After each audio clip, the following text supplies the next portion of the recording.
জয় রাধে। আজকের পাঠ শ্রী চৈতন্য মহাপ্রভু এবং রামানন্দ রায়ের কথোপকথন। শ্রীল ভক্তিবিনোদ ঠাকুর তার অমৃত প্রবাহ ভাষ্যে অষ্টম পরিচ্ছেদের সংক্ষিপ্ত সার প্রদান করেছেন। মহাপ্রভু জিওর নৃসিংহ দর্শন করে গোদাবরী নদীর তীরে বিদ্যানগরে স্নান করার জন্য আগত রায় রামানন্দের সঙ্গে সাক্ষাৎ করলেন। পরিচয় হওয়ার পর রামানন্দ তাকে সেই গ্রামে কয়েকদিন থাকতে অনুরোধ করলেন। তার অনুরোধে কোনো বৈদিক ব্রাহ্মণের বাড়িতে তিনি অবস্থান করলেন। সন্ধেবেলা রামানন্দ রায় দিন বেশে মহাপ্রভুর কাছে এসে দণ্ডবত প্রণাম করলেন। মহাপ্রভু তাকে সাধ্য নির্ণয়ের জন্য শ্লোক পড়তে আজ্ঞা দিলেন।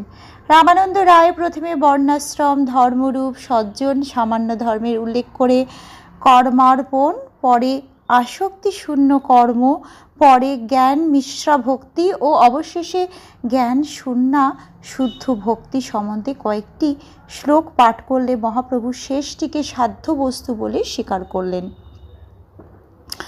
আবার ভক্তি সম্বন্ধে প্রভু রায়কে উচ্চ অধিকার বর্ণনা করতে বললে রায় প্রথমে শুদ্ধ কৃষ্ণ রতি রূপা প্রেম ভক্তি, পরে দাস্য প্রেম, পরে সখ্য প্রেম, পরে বাৎসল্য প্রেম এবং অবশেষে কান্ত ভাগবত প্রেমকে সাধ্যসার বলে বর্ণনা করলেন।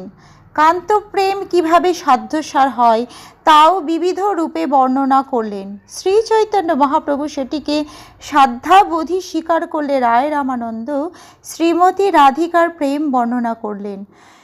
পরে তিনি কৃষ্ণের স্বরূপ, রাধারানীর স্বরূপ, রসতত্ত্বের স্বরূপ ও প্রেমতত্ত্ব বর্ণনা করলেন।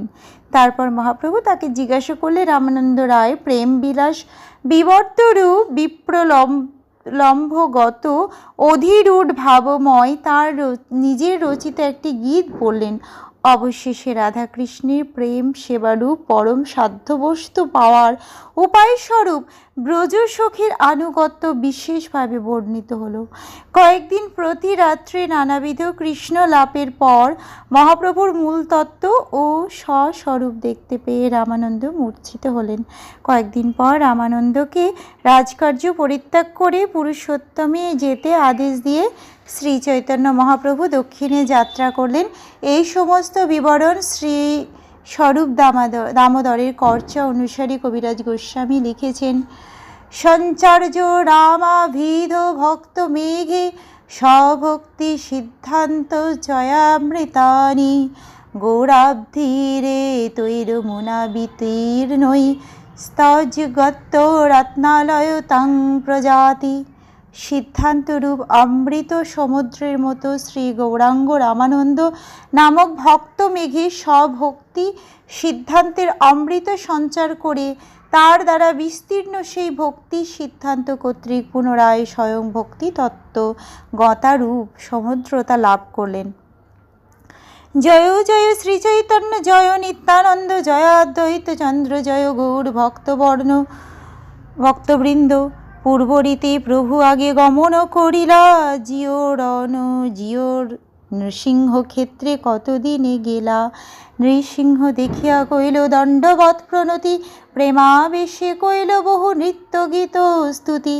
শ্রী নৃসিংহ জয় নৃসিংহ, জয় জয় নৃসিংহ, প্রহ্লাদেশ জয় পদ্মা মুখ পদ্মভৃঙ্গ।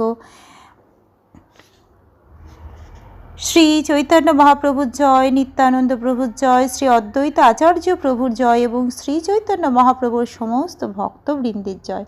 পূর্বরীতি অনুসারে শ্রী চৈতন্য মহাপ্রভু এগিয়ে চললেন এবং কিছুদিন পরে তিনি জিওর নৃসিংহ ক্ষেত্রে উপস্থিত হলেন।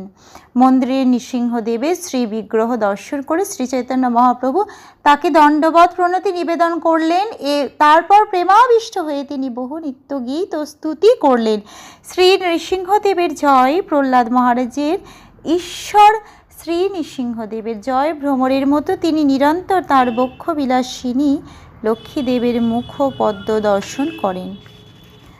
আজকের পাঠ এই অবধি।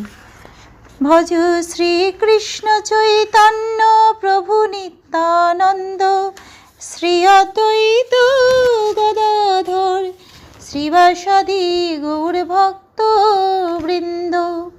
হরে কৃষ্ণ কৃষ্ণ কৃষ্ণ হরে হরে, হরে রাম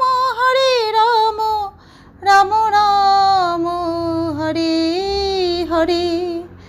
জয় রাধে জয় রাধে জয় রাধে জয় রাধে।